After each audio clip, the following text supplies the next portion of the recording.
última aula antes da prova. A prova já está feita, tá, galera? Bem, distúrbios hidroeletrolíticos. Importante mesmo é potássio, tá? Os outros distúrbios, principalmente cálcio e magnésio. Magnésio, a alteração que ele dá é a torsades pontes, vocês já viram, né? Torsades pontes, tá? É uma alteração secundária ao magnésio. Potássio é muito fácil, você vê muito eletro de hipercalemia e às vezes passa batida, porque é muito comum, tá? Ainda mais aqui que a gente tem 1 milhão de dialíticos, principalmente quem for rodar no evangélico vai ver muito, tá? Cálcio, aqui eu vou dar só um apanhado geral para a gente, né, se ater ao que importa, tá? Cálcio, vocês vão pensar em 1 milhão de coisas antes de pensar que é uma hipocalcemia ou uma hipercalcemia. Então não é um distúrbio que você vai dar o diagnóstico por eletrocardiograma, tá, gente? É secundário. Tanto que, quando eu explico distúrbios hidroeletrolíticos, eu faço questão que vocês saibam bem distúrbios do potássio. Esse não pode deixar passar, tá? Então vamos lá. Por que distúrbio hidroeletrolítico altera o eletro? Porque dependendo se for pressão de cálcio, de potássio ou de sódio, vai alterar na despolarização e repolarização de relator. Isso aí. Então, distúrbio hidroeletrolítico altera o eletro, porque literalmente a gente precisa de eletrólito para despolarizar, né? E cada eletrólito participa de uma fase. Então, nós temos a fase do sódio, nós temos a fase do potássio, temos a fase do cálcio, tá? E aí, na hora que a gente estiver vendo essas alterações no elétron, vocês veem que casa com essas fases, tá? Então, vamos lá. Isso aqui não é só para ECG suspeito, não, tá? Eu deixei esse slide aqui, mas é aquela coisinha que a gente faz em todo elétron. Tem onda P, a onda P conduz QRS, o QRS é largo estreito, os RS regulares. Então, sempre que vocês tiverem dúvida em como analisar um elétron, tá? São essas perguntas que vocês têm que responder, e é isso que vocês têm que saber. Por vezes, mesmo que vocês não tenham um diagnóstico eletrocardiográfico, por exemplo, isso aqui é um BRD, ou isso aqui é um BRE com BDAS, vocês podem descrever as alterações que vocês estão vendo, tá? Então, se seguir todas essas perguntinhas, vocês conseguem, inclusive, descrever alterações hidroeletrolíticas sem ter decorado, tá? Professor, Sim. tem como você mandar esse slide aí? Porque eu quero tomar uma medida diferente. Manda sim. Então, o distúrbio mais importante que a gente vai estudar hoje, tá?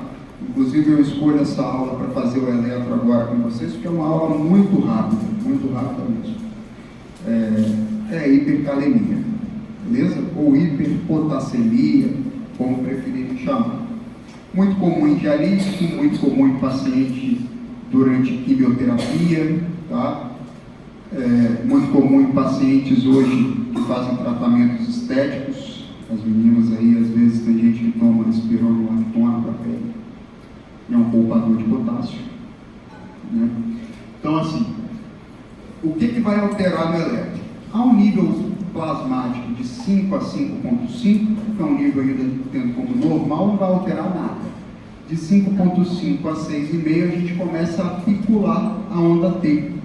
Mais ou menos igual aquela fase hiperaguda do infarto, né, que nós vimos na aula passada, só que o infarto, ele vai respeitar um território. Ou vai ser parede anterior, ou vai ser inferior. Aqui não. Aqui pega o elétron todo, afinal de contas, está na despolarização, certo? E aí, além disso, nós temos também um encurtamento, é porque está muito ruim para vocês aqui, né? E para mim aqui, inclusive, tá? Mas isso aqui, ó, é a onda T.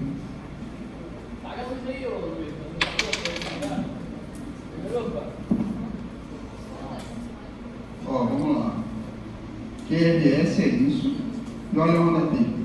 Ela é inclusive maior do que o QRS. Tá? Olhou isso aqui e está difuso, ou seja, parede inferior, parede anterior, está difuso, está no eletro inteiro. Isso é hipercalemia. Ah, você pode falar que esse paciente está com hipercalemia agora? Não, esse é um eletro sugestivo de hipercalemia, que vai dar o diagnóstico de hipercalemia e sangue. Tá?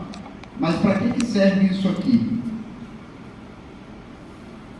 Porque se um paciente, você já sabe que ele tem hipercalemia, ele alterou o eletrocardiograma por hipercalemia, o tratamento muda. Vocês já tiveram um tratamento de hipercalemia?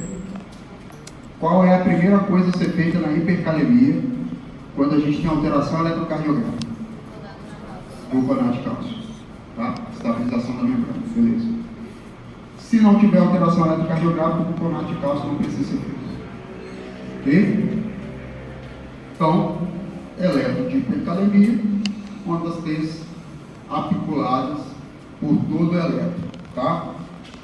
E como que esse eletro ele vai avançando? Né? Isso aqui seria uma hipercalemia leve, tá, gente? Depois, a onda T sempre vai estar apiculada e o QRS começa a alargar. Então, a partir das fases que vão passando, a onda T vai ficando ainda mais apiculada e o QRS vai alargando, até que vai juntar QRS com onda T. Vai fazer um padrão chamado sinusoidal, tá? Vai ficar igual um sino. Geralmente o potássio acima de 8 causa isso aqui, beleza? Ritmo pertinho de parar mesmo, tá? O próximo passo dele é fazer bloqueio ventricular total e parada cardiorrespiratória, tá? Outra coisa, pode aparecer como BAV para vocês. Então, às vezes, o paciente ainda nem tem alteração da onda T, mas ele começou a alargar o intervalo PR.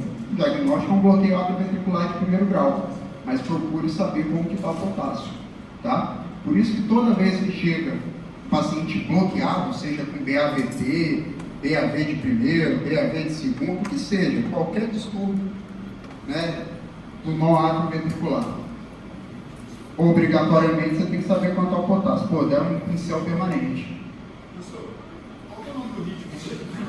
Sinusoidal. Deram um pincel permanente.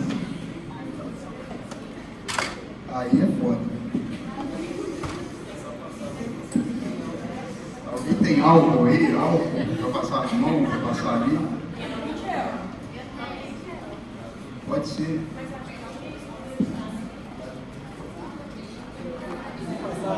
Se passar o normal, que é normal,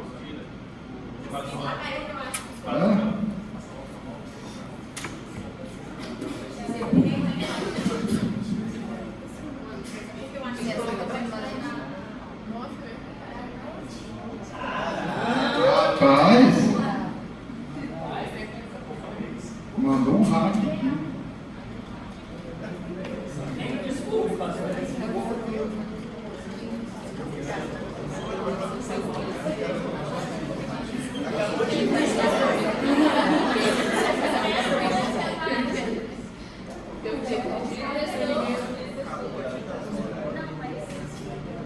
Agora eu vou testar para ver se apaga mesmo.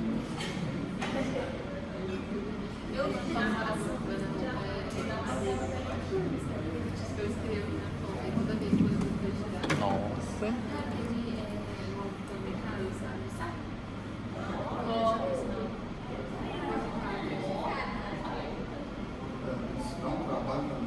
Usou caneta permanente?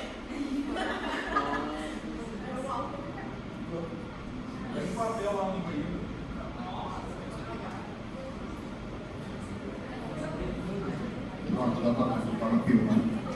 Ficou com uma mancha, mas o quê? Então, hipercalemia, dúvidas? Apaga a luz aí, gente, apaga aí. Dúvidas de hipercalemia?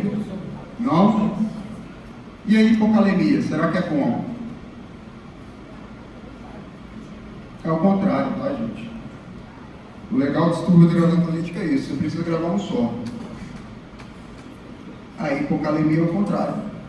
A onda T, que lá na hipercalemia ela é bem articulada, na hipocalemia ela praticamente some, às vezes faz até inversão.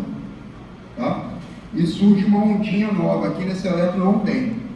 Mas se vocês veem, por acaso, esse aqui é o azul, esse aqui pode ser, que depois da onda T surge uma outra ondinha colada nela, e aqui vem a P, isso não é uma P bloqueada, tá? Isso é uma onda U.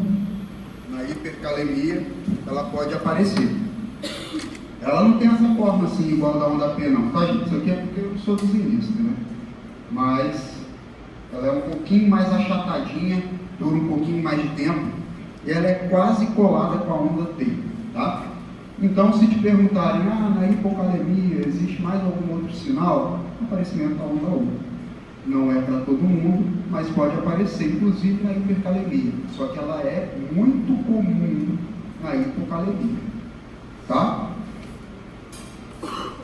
Outra coisa, se na hipercalemia o QRS vai alargando, na hipocalemia ele vai ficando cada vez mais estreito. Aqui deve ter uns 80 milissegundos, tá?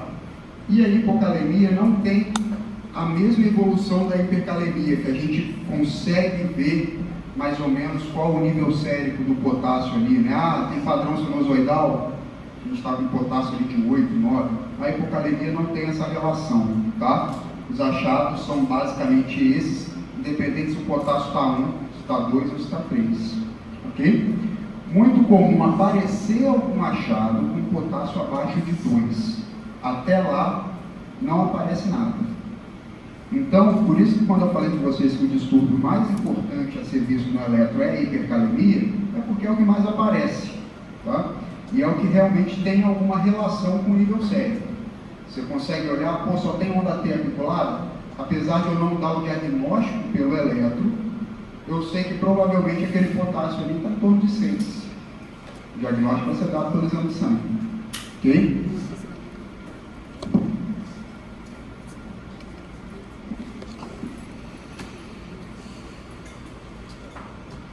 Aqui, eu vou passar o slide para vocês, depois vocês leem com calma, é mais parte teórica, tá gente? Tipo assim, o que pode dar hipocalemia? Diurético. Né?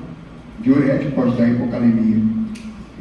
Inclusive, quais são as causas de hipocalemia, né, que a gente consegue palpar no dia a dia? Diarreias infecciosas, tá? Principalmente as aquosas, que o cara perde muito volume e acaba perdendo muito potássio por conta disso. Náusea e vômito, né? Então vômitos incoercíveis, lembrar da gestante, geralmente a gestante com hiperemese gravídica, você tem que se preocupar com potássio, tá? E o uso de diurético, seja ele terapêutico, paciente que tem C, né? Ou seja ele iatrogênico. Acabou aí passando uma furosemida para poder perder um pezinho, para ir numa festa, desinchar, e às vezes, né, toma 3, 4 tipos de diuréticos diferentes. Não é incomum, tá? Quem trabalhar em pronto-socorro particular vai pegar esses casos. Então, hipocalemia e hipercalemia são bem fáceis. E o distúrbio do cálcio? O que vocês imaginam do distúrbio do cálcio? Lembrando que o cálcio, ele, né, atua na fase de platô. E o platô, quando a gente vai traçar lá aquele gráfico,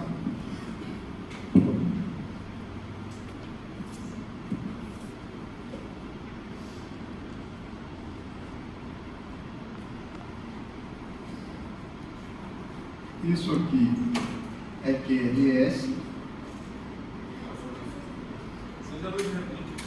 tá? Então, isso aqui é QRS, fase 1, fase 0 e fase 1. Já na fase 2, a gente está aqui no intervalo ST e onda T, beleza? E aqui o resto da onda T. Então, a representação gráfica ficaria mais ou menos assim.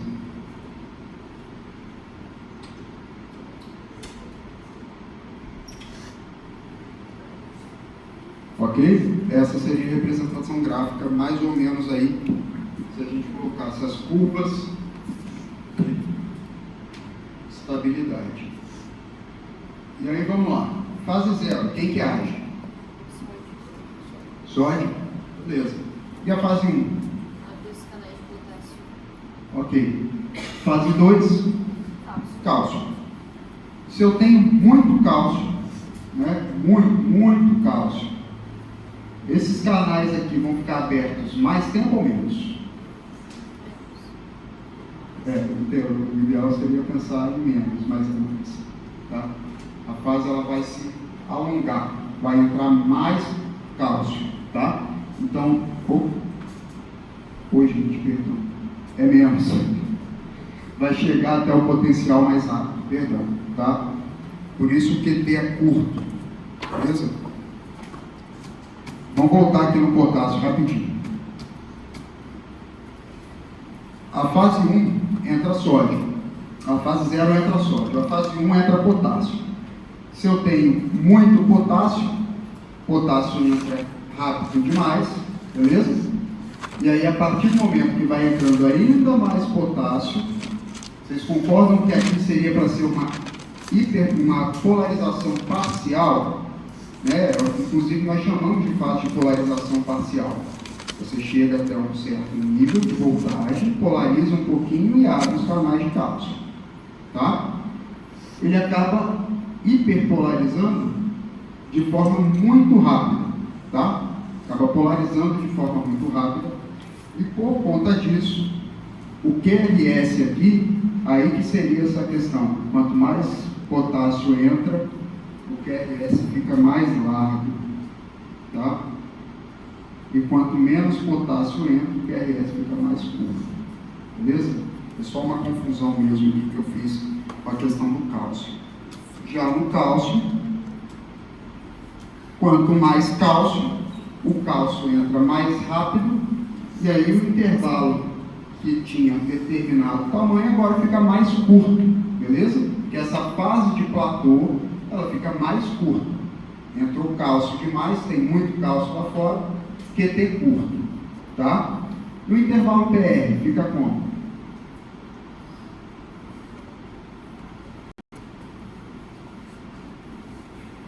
Aumenta, tá bom?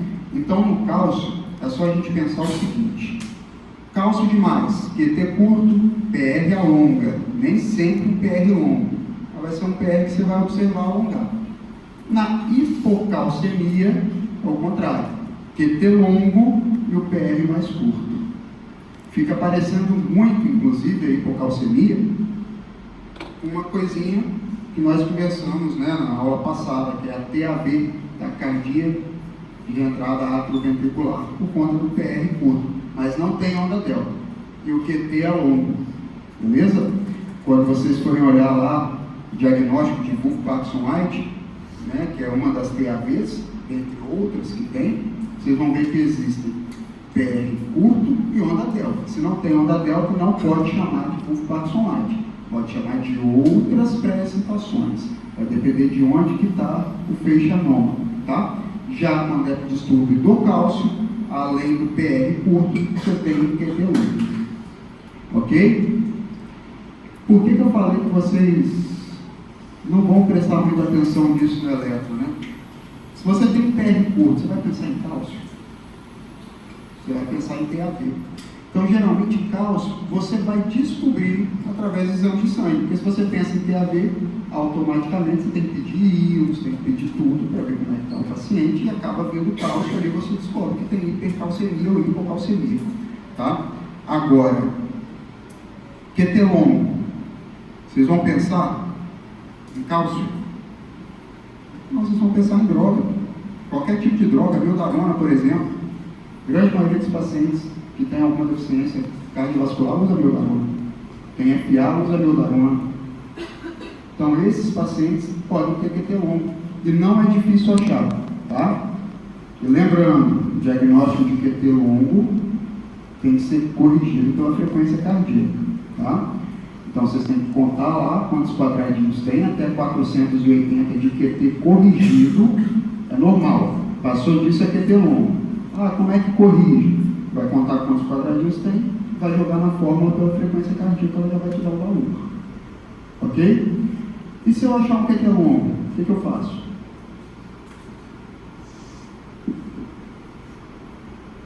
Tem remédio para QT longo? Tem não, tá aí. O que vocês podem fazer? O QT está longo não é à toa. Ou essa pessoa tem síndrome de QT longo, se ela é completamente assintomática, previamente rígida, nunca aconteceu nada com ela, tá? Ou essa pessoa toma alguma medicação que está alargando o QT. Ou tem distúrbio hidroeletrolítico. De qualquer jeito vai ter que fazer exame, tá? Se for distúrbio hidroeletrolítico, vai corrigir. Se for síndrome do QT longo, tem medicação para isso. E se for medicação que ele esteja usando e aumentando o QT, tem que suspender a medicação. Beleza?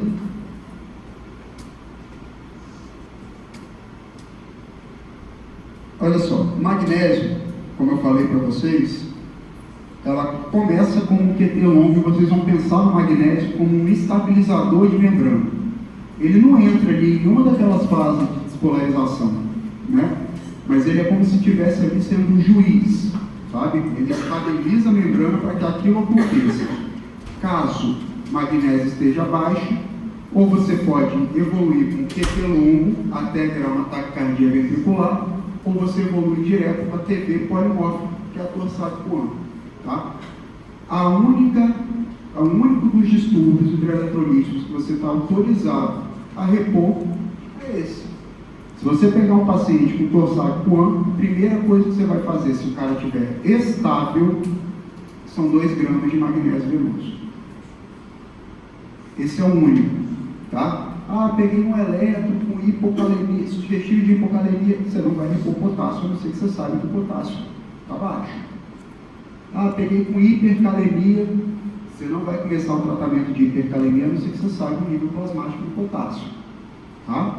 Agora, aí, pegou um eletro com torsade-Coan, vai ganhar 2 gramas de magnésio. Aí, se tiver instável, porque eu falei estável, né? O instável, a primeira coisa que você faz é cardioversão elétrica sincronizada, com 200 joules, aliás, sincronizada não, é desfibrilação, tá? E depois você vai correr 2 gramas de magnésio. Então, 2 gramas de magnésio o cara vai ganhar de qualquer jeito, tá? Mesmo antes de você saber o laboratório dele. Ok? Gente, é isso que vocês têm que saber de distúrbio hidroeletrolítico. Mais nada. Nada, porque não tem nada mais para falar de distúrbio hidroeletrolítico para vocês. Vamos fazer o eletro e depois vou tirar as dúvidas de vocês, tá? Quem vai?